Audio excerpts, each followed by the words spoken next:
So I'm here in Itajaí. Charlie and I left the Falklands a few days ago, and we came back here to try to coordinate all the logistics of getting the boat up here as quickly as we can, and prepared in time with the new mast to rejoin the race and restart for the next leg. The rest of the team is still in the Falkland Islands, and they're preparing the boat for transit here to Itajaí.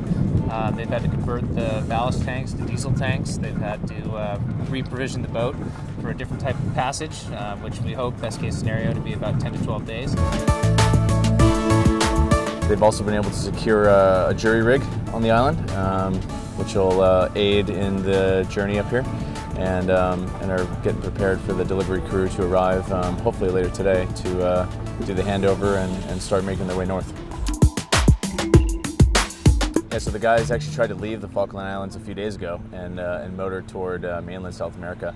They ran into some mechanical and technical issues which were totally separate from the demasting, which forced them to return to the Falklands, which is where they are currently. And since then they've been using the time to properly prepare, rig up a jury rig, increase the fuel capacity of the boat, and do everything we can to try to make the trip from the Falklands to Itajaí as quick and efficient as possible.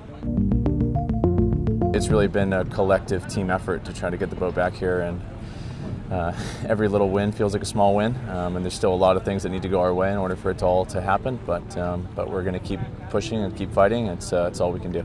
In our situation, the rig was in multiple pieces. There was a lot of the rig still in the water, thrashing about in a pretty furious sea state, and we were in jeopardy of basically poking a hole in the hull of the boat, which would have been a very, very grave situation. So fortunately, we were able to cut everything away and salvage the hull, which is what we were able to do. It wasn't our first choice, by any means, because we never want to put anything in the ocean. But we set out in this campaign to be the most sustainable team in the race, and we're not going to let this incident stop that. We are going to offset our entire carbon footprint, and this will be added to that.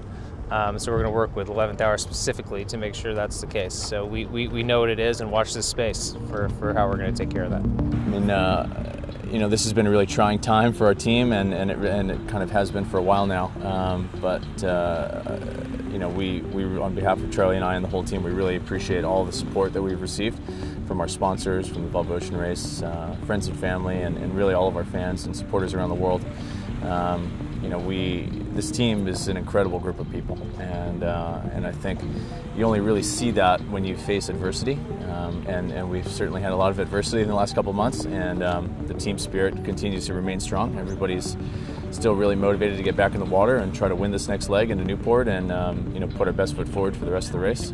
So thanks to all of you for continuing to support us, and we look forward to being back on the water and making you proud.